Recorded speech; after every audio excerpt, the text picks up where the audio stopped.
Hello everyone, welcome back to Larry's Anything Goes. Hopefully you're having a great day. If you've been watching Larry's Anything Goes programming, you know that we are not only providing great financial intelligence content as much as possible by interviewing other financial professionals, professionals in the travel industry, real estate industry, etc. and so forth, but we provide various services when it comes to specific products that we sell, from anything that you would actually find on Amazon or actually at Walmart, etc. and so forth. And we are actually providing specific products due to today's current crisis and whatnot to ensure that we provide the right services and products that you need at a reasonable price when it comes to medical face masks, when it comes to hand sanitizer, and when it comes to latex gloves and things of that nature, and etc. and so forth, toilet paper, paper towels. But we have what you need. Also, family, don't forget that Larry's Anything Goes is a part of an affiliate marketing network known as Gold Standard Partners, where you have the opportunity to buy cryptocurrency and allow others to invest with you as becoming an affiliate marketing partner. And obviously, if they purchase a package with the program, you're able to make money off their package purchases and make money off of their crypto purchases and things of that nature. If you want to join, please follow the links in the description, and I'll give you a call as soon as you sign up and purchase a package, and we'll go from there. But definitely, it's all about the best way to make money moves is to have currency with one another and to ensure that currency is always being spoken of on all levels, so it benefits everyone and not just one specific person. That's a lot of things that people forget about. So think about joining the program and we'll be able to go from there. But if not, either way, it's always appreciated. And thank you for watching. And hopefully you guys have a great day and continuously make money moves so you don't live broke like a fool. Take care. As you can see, with our various products, we have our financial apparel. As you see, wearing There's Anything Goes t-shirt, financial intelligence is sexy, face masks, latex gloves, things of that nature, to obviously ensure the safety of you and your family all at the same time. We want to ensure that you get the best products and see the actual products that we're actually providing for you, and giving you another view of not only the shirts and the medical masks, but actually another view of actual latex gloves and the actual hand sanitizer. Because one thing we've learned throughout this unfortunate crisis is that we have to take more precautionary measures to ensure not only the safety for ourselves, but for our families. And having a great pair of hand sanitizers, latex gloves, and medical face masks will ensure that safety. And with all that being said, hopefully you guys will check out our online store. We have the various products that you see here. With a couple of clicks, especially if you're paying via PayPal, it makes life that much easier for you to purchase our various products, especially during this unfortunate situation. You see the apparel from Larry's Anything Goes. We have the medical products when it comes to hand sanitizer, latex gloves, medical face masks, and things of that nature, and various other products. So please check out Larry's Anything Goes. Support small local businesses. We greatly appreciate it, and hope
How goes the family? How goes it? Welcome back to Larry's Anything Goes. Hopefully, you guys having a great and exceptional night. Um, so not going to be on too long tonight, but just wanted to talk about. Um, Got to give love and respect to all the great actors, actresses, people who participated in. Because obviously my mother and my other brother and uncles and aunts and grandmothers had a big played a big role in my childhood. But there was a time when hey, luckily I was a kid that had cable TV because a lot of people it wasn't so common in the early '90s. But I remember one thing with sincerity, and I didn't realize how important it was until now. But I had the opportunity of growing up with so many great African American shows that showed me because I didn't grow up in the ghetto and whatnot. I grew up in a regular suburb, in Woodbridge, Virginia, 30 minutes south of Washington D.C., part of the quote unquote DMV area. But I grew up in the suburbs. And, every county and city has its good part of town, a bad part of town. I was in the middle class part of town. Um, but I will say, with sincerity, it was great to when I turned the television on. I would see black cartoons. I think the first black cartoon I saw was Fat Albert, and the second one was called Bebe's Kids by Robin Harris. When they made a cartoon about Bebe's Kids after Robin Harris passed away, unfortunately. Um, he was a great comedian. He was in the House Party One. He was in the movie Do the Right Thing.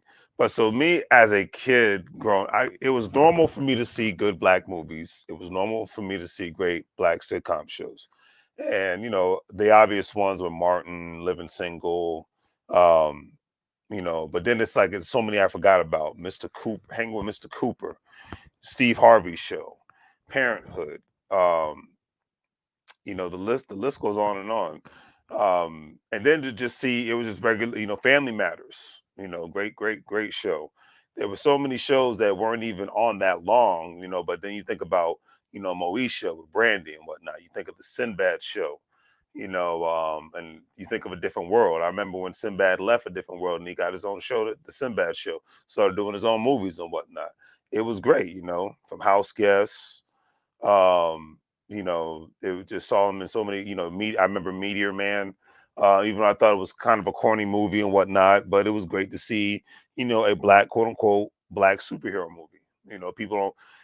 People don't talk about that movie like they do Black Panther and whatnot, but in the 1990s, Robert Townsend made a superhero movie called Meteor Man. And like the Black Panther movie, it addressed the social issues going on in the African American community, but from a comedic standpoint. Media Man was fighting against the local gangs that were controlling the neighborhood. I believe the movie was based out of Washington D.C. But it was very, very normal to see these movies. It was very, very normal to see these shows. And the beautiful thing I like about these movies and shows, and I'm not trying to slight Tyler Perry because I love what he's done in Atlanta. A black man owning his own studios and created his own Black Hollywood in Atlanta, Georgia. I commend him. I got nothing bad to say about Tyler Perry. Period. Smart businessman. He knew his audience. He put everything he got into it. I remember one time he was homeless, and look where he's at now. So nothing but love and respect. But I am not a fan of watching his material and whatnot. Now a lot of people will tell me, "Well, I'm not." It's because I'm not from the deep South, and I beg to differ because the people that lived in the deep South didn't. They watched Family Matters. They watched Fresh Prince of Bel Air. They watched Martin. They watched Living Single, and they could relate to it. And I remember that there was a show that was based in the South named Thea. Thea. I believe she was a comedian. You had Brandy on there. You had the young guy from um, he played Simba, and all that good stuff on the Lion King and whatnot. But that show was actually based in Houston, Texas. And you had some country, Thea. I believe she's from Texas originally, but you had people that were on the show that were from all walks of life. You even had some rednecks on there, so you had just share of Southern humor on there. But it just wasn't to me. It just wasn't over. kill, like a lot of the Tyler Perry shows, the Meet the Browns and House of Pains and whatnot. I watched a couple of those shows, but to me, those shows have never been to the level where Living Single, Martin, and Living Color, you know, as far as good comedy, you know. And let us not forget, you know, being a kid, Keenan and Kel, you know, it was on from 1996 to 2000 and whatnot, you know. Even though I was in high school and I only watched a couple episodes, I was, you know, from middle school to high school and whatnot. But Keenan and Kel was a great show, you know, great show. Living Color. So many stars came from A Living Color. You know, Jim Carrey, Damon Wayans, Keenan Ivy Wayans, David Allegreer, Kim Wayans, Marlon and Sean Wayans. You know, Jamie Foxx. You know, nothing but talent. I mean, you know, Living Color, and it's crazy. I didn't even realize the show was so short lived. And when I said from 1990 to 1994, but it seemed like that show was on so much longer. You know, the Parkers. You know, Moesha, smart guy, and I'm really going into these shows. If you don't know, definitely look them up because I'm not going to go, you know, talk about every single show because back then there were so many black shows and whatnot. But the thing I loved about those shows is they were all based in different parts of the country and whatnot. Not mainly in the South. It's usually the people were based in D.C., Chicago. Like Family Matters is based in Chicago. Martin's show was based in Detroit. The Wayans brothers was based in New York. You know, Smart Guy was based in Washington D.C. You know, Moesha was based in Los Angeles and whatnot. Um, Sister was based in, I believe, in Chicago. You know, another great show. But it showed African Americans living in various different aspects. Some were very poor, like the show South Central. I think that was one of the realest shows that was made back in the 1990s. But but you know they were that was based in South Central Los Angeles. You know, a African American family who was middle class and became much more poor and whatnot. Um, you know, single mother who was working at a law firm office, lost her job, and then ended up working at a grocery store. You know, so that was very, very, very, very interesting. You know, the Arsenio Hall show. My God, and that show felt like it was on much much longer. I can't believe it was only on from 1989 to 1994. And I remember when they tried to bring it back, but it's just never been the same. And most late night TV shows, nobody really watches those like that, anyways. But you know, my brother and me, you know, and I can't believe that was only on for like 2 years and whatnot. That was a Nickelodeon television show, and that show was based out of the South, North Carolina. So to me, it just wasn't overkill with a lot of the characters, the Chitlin Circuit characters that Tyler Perry has in the shows. But I'm not mad at him because he's on top of the world. Like I said, some stuff I'm gonna like, some stuff I'm not gonna like. You know, my favorite Tyler Perry movies was what was it? Why Did I Get Married? One and two. And then when he played, I forgot the name of the movie, but when he played an agent and whatnot. Because see, I'm more of an action-packed movie guy. I came up in the days of, you know, when it comes to entertainment, I came up in the days of Reservoir Dogs, you know, Pulp Fiction, the Die Hard movies, you know, action-packed movies. You know, if you go for African American, Equalizer with Denzel Washington, Training Day. Those are the kind of movies I like to watch. So I'm not into the Chitlin Circuit movies. You know, I'm not knocking it though. 'Cause a lot of people have created a lot of great work, and a lot of people have paid their bills with it. So I'm not knocking it whatsoever. You know, Jamie Foxx show. You know, Jamie Foxx from Texas and whatnot. Show was based in Los Angeles. You know, the Steve Harvey show based in Chicago. You know, just great show. You know, Hanging with Mr. Cooper, based in Oakland. Rock, based in that was a very real show. It was funny and realistic about what was going on in America at the time, especially in Black America. And that show was based out of Baltimore, Maryland. So real shows. You know, the like this was the time period where you know watching these sitcom shows and whatnot. It was incredible, and I would never miss it and whatnot. And it showed African Americans, just like any other group of people in the United States or in the world and whatnot, how one, we're not a monolith, and two, how we have various different degrees, just like any other community and group of people and whatnot, from your working class people to your poor people to your people who own businesses. And that's the thing that I loved about it. You know, even with the Fresh Prince of Bel Air and whatnot, you had Uncle Phil, who was a lawyer, then became judge, who was thinking about going into politics. And then he owned a variety of businesses and whatnot. When I watched those episodes, I tried to watch the new Fresh Prince of Bel Air. It's nothing. I like a reboot of Martin. I'm not going to watch it because it's just like you can't really capture that time frame. It's such a different world and whatnot. I commend the people that are a part of those efforts, but it's just not, you need new material. There's but so many reboots you can do. I found out about this new television show that was on from 1994 to 1998. Gula Island or whatnot, a children's show on Nickelodeon. It was African American family on Gula Island learning about life along with their friends and neighbors.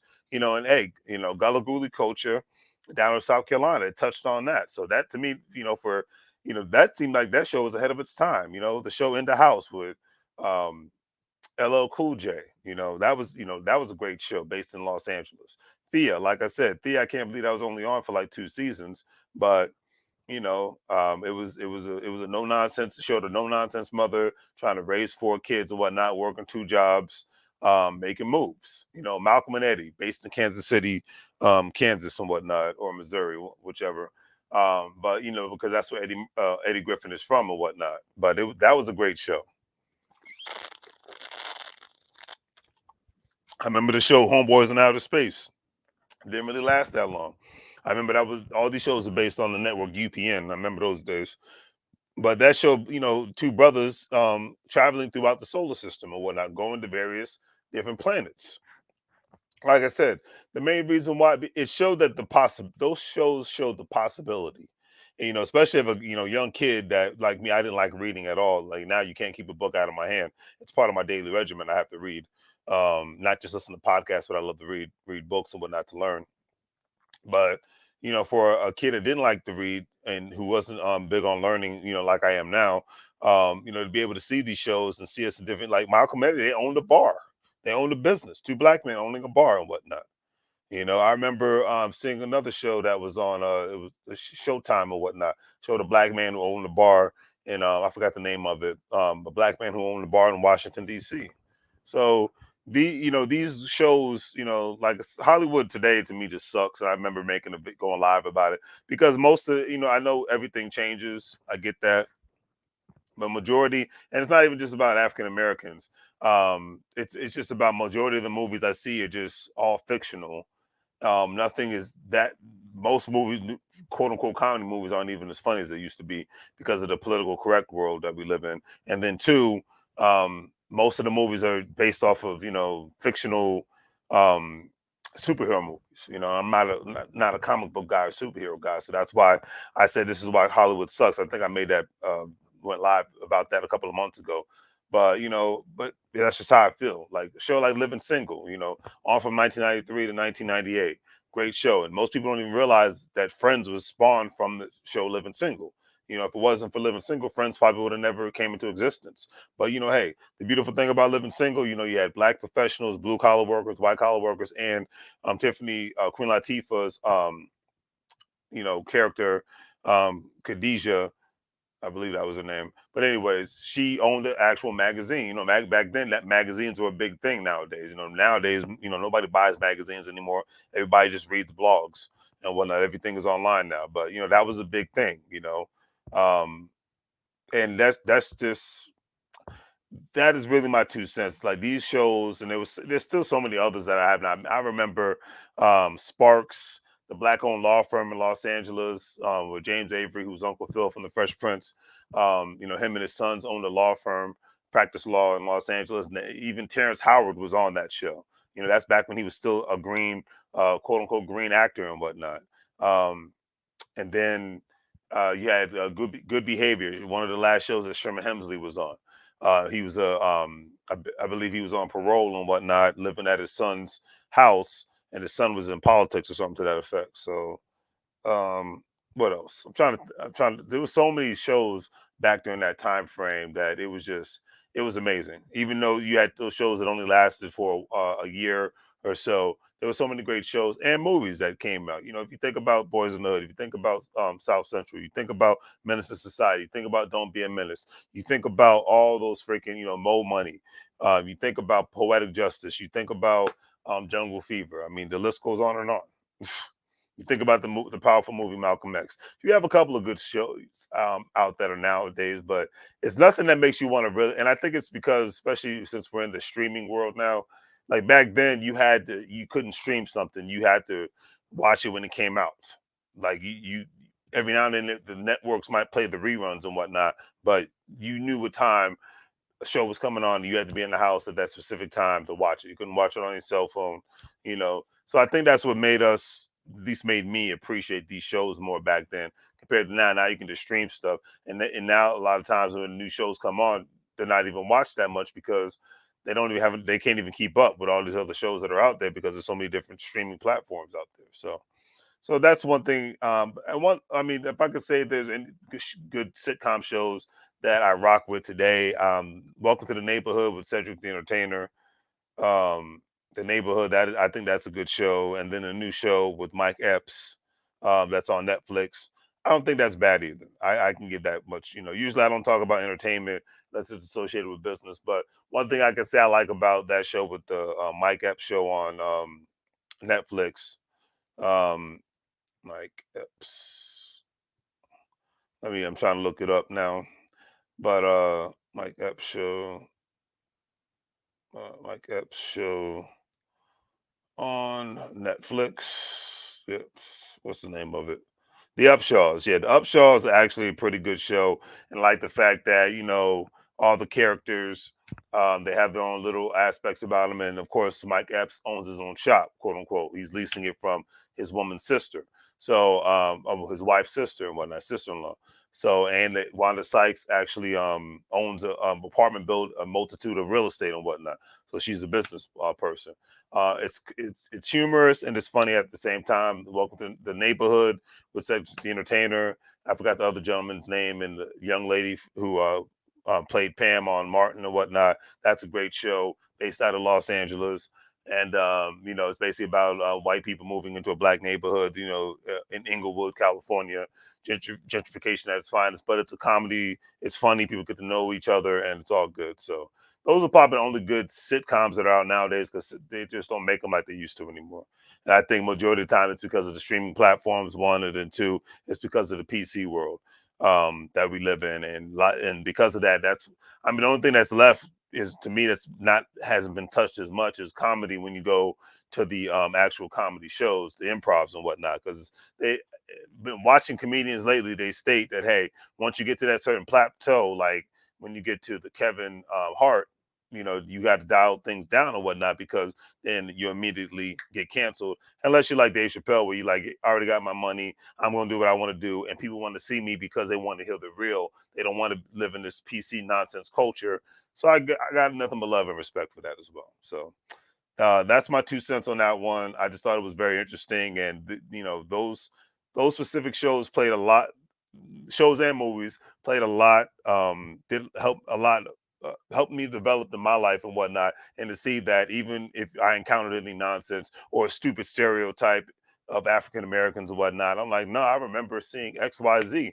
We're not all gangbangers and whatnot. We didn't all grow up in the projects and whatnot. We didn't all grow up in single family households and things of that nature. We did have family gatherings and whatnot. We did have some sense of cohesiveness and whatnot, and not just seeing it in the community that I grew up in, but being able to see that on television or whatnot, and on movies. So that was a beautiful thing. I mean, yeah, even to mention the last movie, Lethal Weapon, Danny Glover, father, husband, family man.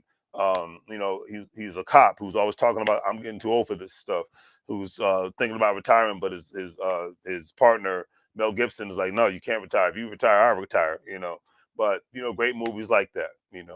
So I leave it at that. Do the great thing, free things. Like, share, and subscribe. Hopefully you guys have a great night. And let me know if you're watching now, or if you're watching in the future. Let me know with any specific African-American shows or movies back in the 1990s, from 1990s to 2000, that really helped you appreciate your culture more, one, and then two, that made you see that there was a light and aspects of things, and we all didn't look like a bunch of freaking Bamas that don't know how to speak proper English and things of that nature. All right, don't forget to check out the online store. Obviously, don't forget, if you're a stock market investor, crypto investor, individual retirement account investor, do not forget to check out WEBULL, Stash, Acorns, Coinbase, for how long I don't know, and crypto.com. You get the opportunity to make some money from all these platforms and go from there. So, as I always say, make money moves, or you're going to grow like a fool.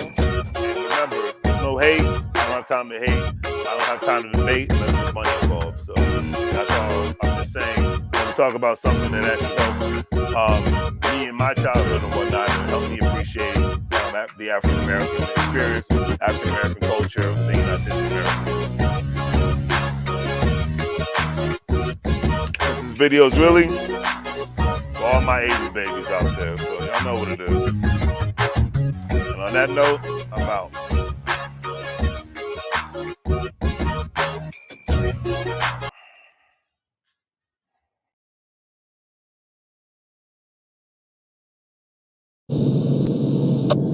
Michael.